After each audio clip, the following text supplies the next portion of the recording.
আসসালামু আলাইকুম রহমতুল্লাহি ওয়া বারাকাতু। প্রিয় দেশবাসী, যে যেখান থেকে আমার ভিডিওটি দেখছেন, আমার প্রীতি নিন, সালাম নিন এবং আমার ভালোবাসা নিন। জয় বাংলা, জয় বঙ্গবন্ধু। প্রিয় আওয়ামী লীগ ভাইয়েরা, আপনারা অত্যন্ত সাহসের মাধ্যমে, অত্যন্ত কষ্টের মধ্য দিয়ে জেল জুলুম, হত্যা, নির্যাতন, মব ভায়োলেন্স, মৃত্যুর হুমকি, মৃত্যু থেকেও আপনারা যে আজকে আমাদেরকে এই পর্যন্ত নিয়ে এসেছেন, আপনাদের প্রতি আমাদের এই ঋণ আমরা কোনোদিন শোধ করতে পারবো না। তবে আপনাদের জন্য একটি সুখবর, আমি প্রতি ভিডিওতে বলছি, আপনাদের সুখের দিন অতি দ্রুত আসতেছে। আপনারা যত সংগ্রাম বেগবান করবেন, ততই আপনাদের শক্তি আপনাদের কুলে আসতে থাকবে। শক্তি শুধু আপনাদের কুলে আসতে থাকবে। মনে করবেন আপনাদের সাথে বাংলার জনগণ সবাই একত্রবদ্ধভাবে ঘোষণা করছে। এটা আপনাদের মনে রাখতে হবে। আপনারা জানেন কালকে 13ই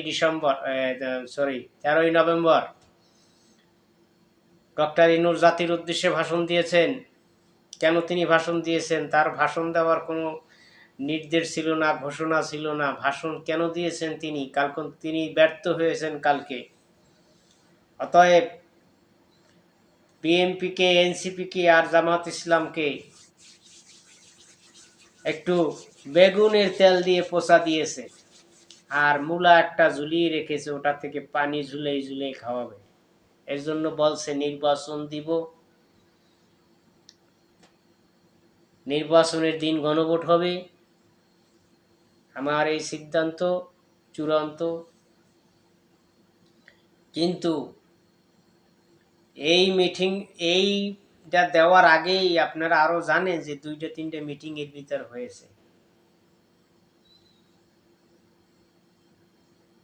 যার কারণে এই 3টা ধাপ। পহেলা ভাষণ দেওয়ার কথা ছিল যার 12টা বাজে, 12টা থেকে গেছে 2টা বাজে, 2টাও দিতে পারে নাই, সেই বাটন গেছে 2:30 বাজে।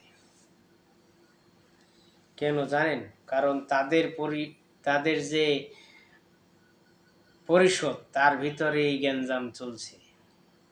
তাদের সাথে বলতেছে না, তারা বলতেছে আমরা বাঁচতে চাই, আমরা বাঁচতে চাই। তো আপনাদেরকে ছোটখাটো 2-1টা শোকের সংবাদ আমি দেব। ব্যাপার হচ্ছে, রেজওয়ানা আহমেদ তিনি এক রাষ্ট্রদূতের সাথে কালকে সকালে ডাক্তার ইউনূস ভাষণ দেওয়ার আগেই তিনি আলাপ করেছেন। 16 জন না 15 জন উপদেষ্টা তারা চলে যাবেন, শেখ মুজিব চাচ্ছে রাষ্ট্রদূতের কাছে। এই রাষ্ট্রদূত যেন তাদেরকে সার্বিক সহযোগিতা করে এবং শেখ মুজিবের ব্যবস্থা করে দেয়, এর জন্য তাদের কাছে গেছেন। তিনি আরো বলেছেন, আমাদের এই যে চলে যাওয়া, এটা নিয়ে যেন জামাত বিএনপি কোনো রকম অরাজকতা সৃষ্টি না করে। তো অবশ্যই তারা চলে যাবে ভাই।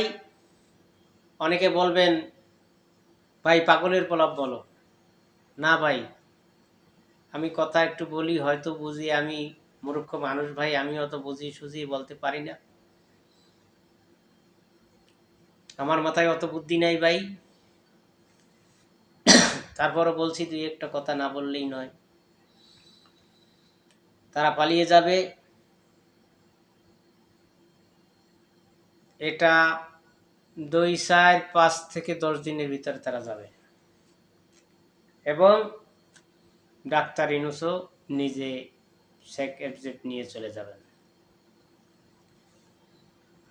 কিন্তু তিনি ওই কিংস পার্টি, এনসিপি টোকাইরে কিন্তু একটারও শেখ মুজিব তিনি দিয়ে নিয়ে যাবেন না। তা ইউনূস কিন্তু হঠাৎ একদিন চলে যাবে, হঠাৎ একদিন সকালে শুনবেন সোনার বাংলায় জাতীয় সঙ্গীত হইতেছে, আমার সোনার বাংলা আমি তোমায় ভালোবাসি, চিরদিন তোমার আকাশ তোমার বাতাস আমার প্রাণে, ও মায় আমার প্রাণী বাজায় বাসি, সোনার বাংলা আমি তোমায় ভালোবাসি। এই জাতীয় সঙ্গীত দিয়ে সেনাপ্রধান বলবেন ডাক্তার ইউনূস চলে গেছে, আমি বাংলাদেশের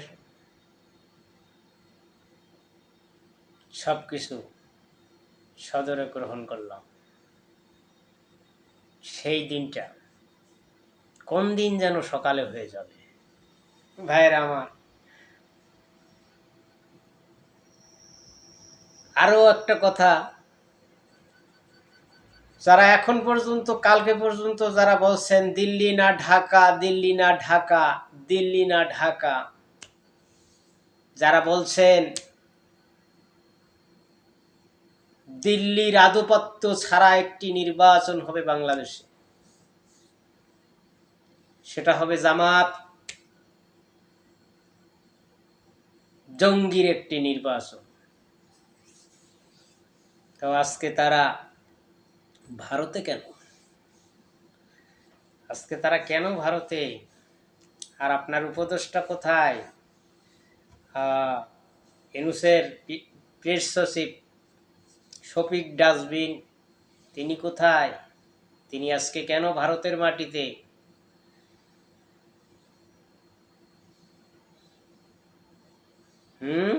সময় হয়ে গেছে, সময় হয়ে গেছে ভাইরা আমার। আমি সারা দেশের আওয়ামী লীগ ভাইদেরকে বলবো, আপনাদের অতি নিকটে চলে এসেছে বিজয়, অতি নিকট। তাই আমরা সংগ্রাম এর মধ্য দিয়ে বাকি যে কয়দিন আছে সে কয়দিন আমরা চালিয়ে যাব, এবং সম্ভবত একটি ঘোষণা আমাদের মাঝে এসেছে 16-17 সারা বাংলাদেশের শাটডাউন কর্মসূচি। কারণ জননেত্রী শেখ হাসিনার ওই কাঙ্গারু কোডে অবৈধ ইউনূস অবৈধ সংবিধানের মাধ্যমে অবৈধ আইসিডি দিয়ে যে নির্বাচনের প্রহসন, বিচারের প্রহসনের নামে মিথ্যামূলক উপস্থাপনা করে তাকে হয়তো সর্বোচ্চ ফাঁসি না হয় যাবজ্জীবনের দিতে পারে, সেইটা প্রতিরোধ করব। এবং আমি ডাক্তার ইউনূসকে বলবো, ডক্টর ইউনূস, আমি ছোট মানুষ একটা কথা বলতে চাই, তোর বাপ কবর আছে না? তোর বাপ তো মরে গেছে, তুই তো ডক্টর ইউনূস। তোর বাপ কবর দেউডাইয়াও শেখ হাসিনার যদি একটা পশমের ক্ষতি করতে পারো ডক্টর ইউনূস,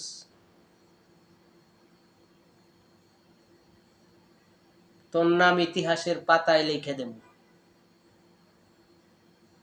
ইউনূস, তুই বিশ্বের যে কোনো প্রান্তে থাকো,